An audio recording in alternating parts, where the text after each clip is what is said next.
Vice President Biden, traveling to the Baltic States, pledges American military support if Russia moves against any NATO ally. And Rand Paul, an incredible political coup in one of the most liberal colleges, campuses, universities in America. And tragically, your tax dollars hard at work to pollute the hearts, minds, souls, and bodies of young people in Chicago. This is the voice of resistance. Standing for truth in the four corners of America. Fighting for justice on the frontiers of the culture wars.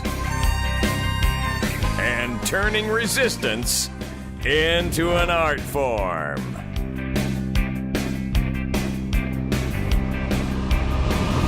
Randall Terry.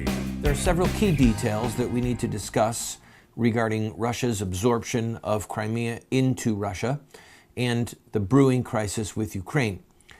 Vice President Biden is currently traveling throughout Europe, and he met recently in Vilnius with the Lithuanian president and the Latvian president. And he said that the United States would protect all of its NATO allies.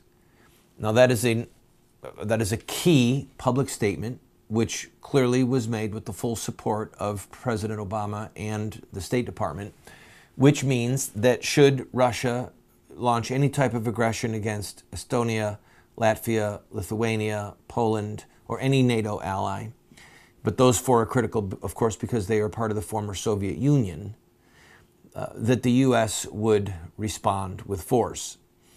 So we now have another one of President Obama's lines in the sand. We can hope, we can believe that the president and our NATO allies intend on making that offer good. Right now, the situation demands cool heads. Let me point something out that's really critical. Ukraine suffered unthinkable hardship, brutality, and murder from the Soviet Union under the leadership of Joseph Stalin. Literally, between 8 and 10 million people were starved to death. At least 3 million children were starved to death.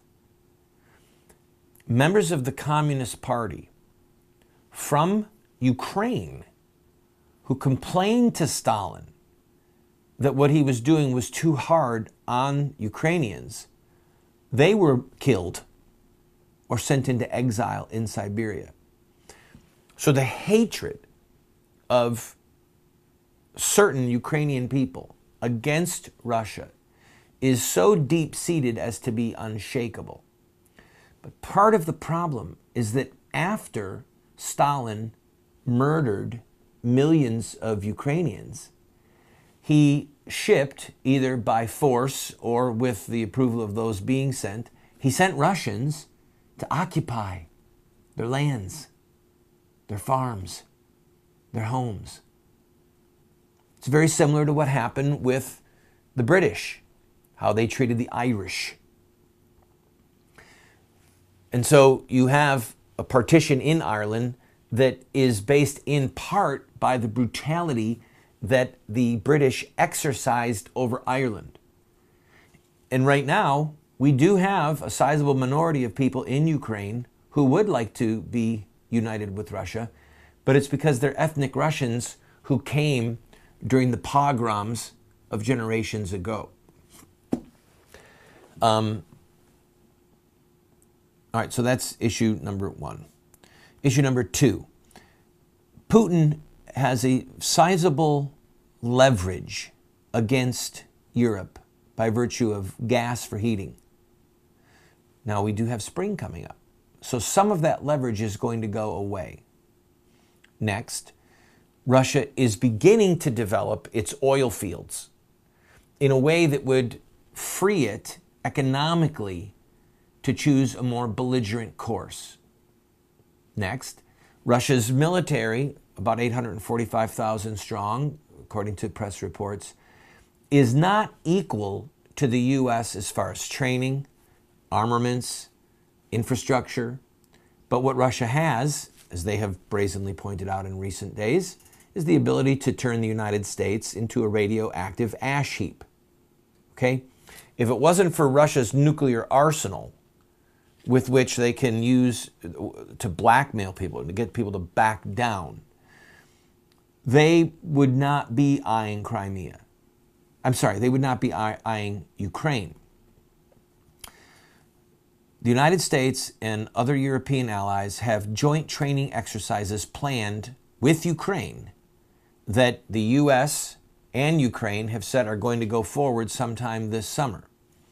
The obvious question is, will Russia make a military move against any portion in the east or the south of Ukraine now, before those military exercises are launched? I've stated on this program that I think that historically, Crimea probably belongs in Russia. The way Russia went about this could have been a lot better. But right now, that's water under the bridge. However, under the principles of just war, the principles of self-determination that might allow Crimea to go into Russia would probably say, no, Ukraine should not be absorbed, annexed, or invaded.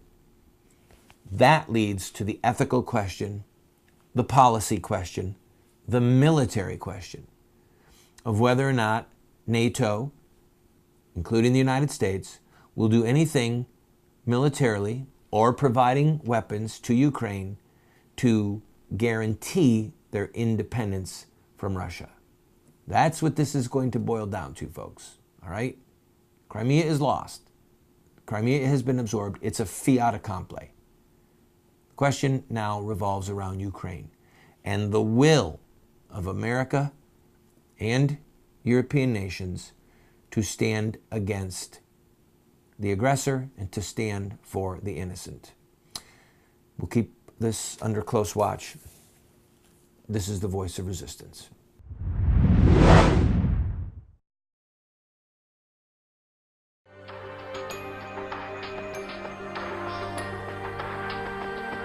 You have two choices. I mean, you can try to raise your children by design, or you will raise them by default. There are no perfect parents. We're going to get it wrong sometimes. If we have a plan, we've got a better chance of getting it right in the long run. There is something deep within the heart of every human being that longs for parental acceptance and approval. When does a boy become a man? Get a group of guys around and ask them that question. I don't think there's a certain age. Some men stay boys their whole life. I would say, 16, 18 years old. Wow, that's a good question. When they get bar mitzvah? Well, I think when he has a child.